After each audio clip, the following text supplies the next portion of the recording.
Hi there, and welcome to the Deep South Podcast. I'm your host, Possum Paw Jr., and today's tale involves one sad ghost, one boot camp, and a haunted Roomba. You see, I always thought the Bell Witch was just some spooky legend. You know, back in the 1800s, she supposedly tormented the Bell family with whispers, slaps, and death by cursing. But turns out she's real. And recently, she rented my guest room.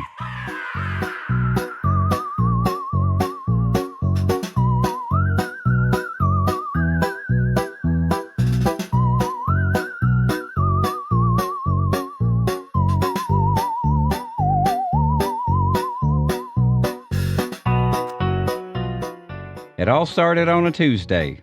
I was sitting in the living room watching old Sasquatch reruns and dipping Slim Jims in ranch when the lights flickered and the thermostat spun around like a squirrel in a dryer. I figured Grits was chewing on the wires again, but then a cold breeze rolled in and a voice whispered, "Can I crash here a while?" She floated through the door like a sad soap bubble in a hoop skirt, looked tired, wore a bonnet that screamed, "I used to matter." So I asked her who she was, and she just kind of sighed and said, "I used to be the Bell Witch." We sat down over a lukewarm pot of chili and talked. Turns out she was having a full-blown mid-unlife crisis. Folks just weren't scared of the classics anymore. No one bats an eye at a whisper in the dark or a slamming door. Poisoning patriarchs? Hell, that's barely enough for a YouTube thumbnail these days. She said she needed time to think, time to feel spooky again, and I figured, well, why not help? I've coached raccoons through addiction and built a moonshine still out of a trampoline. I could coach a ghost. So I looked at her dead in the eyes and I said, "We're going to get your haunt back. Which boot camp starts now?" She groaned like an old porch swing, but she didn't float away. Well, we hit the ground running. First thing I did was rig up some scare drills. I loaded my cabinet with spring-loaded snakes. I glued googly eyes to all the outlets and wore a horse mask for 3 straight days just to keep her on her toes. I'd pop out from under the sink screaming, "Biscuits!" and she'd just blink like I was doing taxes and write little scribbles in a glowing notebook. She gave it a shot, crept up behind Grits, did this low, spooky whisper about regret and broken promises. Grits slapped her with his tail and held up a sign that said, "Try harder," before flopping back into his nap. She looked crushed. Well, that's when I called in Natalie. She showed up in jeans and boots, that sarcastic glint in her eye, carrying a Bluetooth exorcism kit, and sipping on some weird green drink that I'm pretty sure had algae in it. Natalie gave the Bell Witch a once-over and said, "Okay, let's turn you from Southern Gothic to Southern Icon." And y'all, she meant business. They started with tech, got her into my Alexa, which immediately started hollering Civil War dates and shouting about cornbread during court shows. Then they possessed the Roomba. That little demon on wheels started drawing "help me" and barbecue sauce on the floor. Honestly, it added ambience. They even figured out how to override my crockpot settings. A Bell Witch turned it to Hellfire mode and nearly vaporized a whole pot of baked beans. The house smelled like pork and vengeance for about a week. After all that, I figured she needed a look to match, so we did a good old-fashioned makeover with whatever I had on hand. Some prom dresses from the thrift pile, curtain lace, and one wig Natalie swore came from a convention. Bell Witch tried on a few, and I swear when she twirled in that ruffled lavender number, the trailer lights dimmed. We brainstormed names, too. Appalachian Agony was a no. The Hauntress of Henderson County felt too long. Eventually, she picked the Bell Witch rebranded.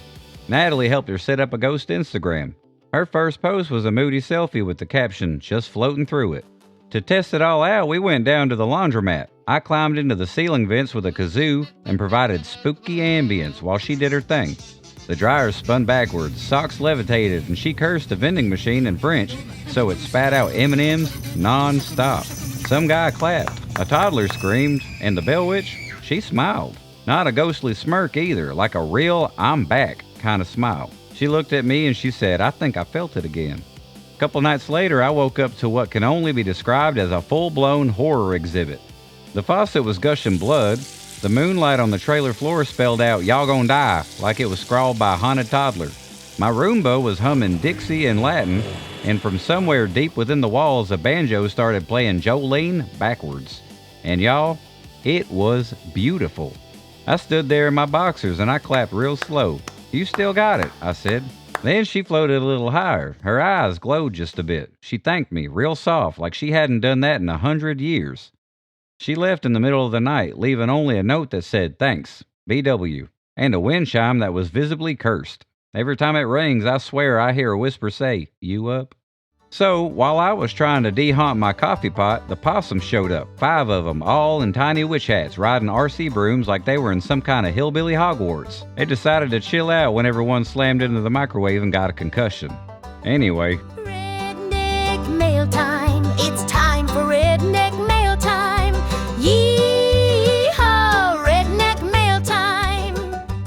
Letter number 1 comes from Dusty down in Kentucky. He says, "Is my girlfriend a witch? She keeps telling me my aura smells like diesel." Well, Dusty, it sounds like she's either a powerful backwoods enchantress or the only woman brave enough to love a man who smells like off-brand kerosene.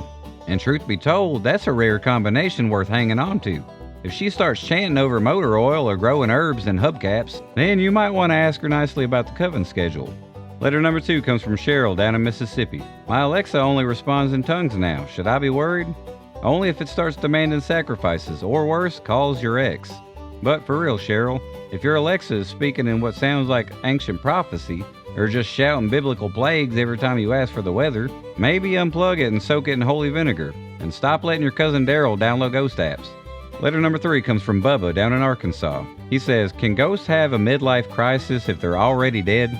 Bubba, they absolutely can. Matter of fact, it's worse because they got eternity to overthink every bad decision they ever made. Some just rattle chains, others haunt diners that discontinued their favorite menu items. Just make sure you don't give them access to your record player, or they'll loop Freebird for 6 days straight while crying into your air vents. Letter number 4 comes from Tammy down in West Virginia. "A ghost keeps doing my laundry wrong. My jeans smell like sage and mildew." Tammy, what you've got there is either a spiritual cleansing or a passive-aggressive poltergeist with opinions on your fashion choices. If your jeans come out smelling like sage, they might be purified, but the mildew, that's yours to unpack. Try thanking the ghost. It might just be trying to help you heal from 2007. Letter number 5 comes from JD in Florida. He says, "My uncle got possessed, but all he does is bake pies and judge people. Should we keep him?" JD, that's the best kind of possession I've ever heard of. If the spirit ain't throwing furniture or speaking in reverse NASCAR stats, and instead he's baking pies and giving side eyes at your cousin's mullet, I say keep him around. Just don't let him start a bake sale unless you're ready for the judgmental ghost bake-off of the century. Alright y'all, what did I learn? Sometimes even the most feared ghosts just need somebody to believe in them. And a modernized spooky boot camp never hurt either. Sometimes a haunted Roomba and a makeover are all it takes to bring the spook back. You've been listening to the Deep South Podcast. I'm your host, Possum Paw McGraw Jr. Remember, if your faucet bleeds barbecue sauce, don't panic, just get a biscuit. Ghosts can rebrand same as folks, and never underestimate a banshee with a fresh wardrobe and a kazoo soundtrack. Y'all be safe out there and stay weird.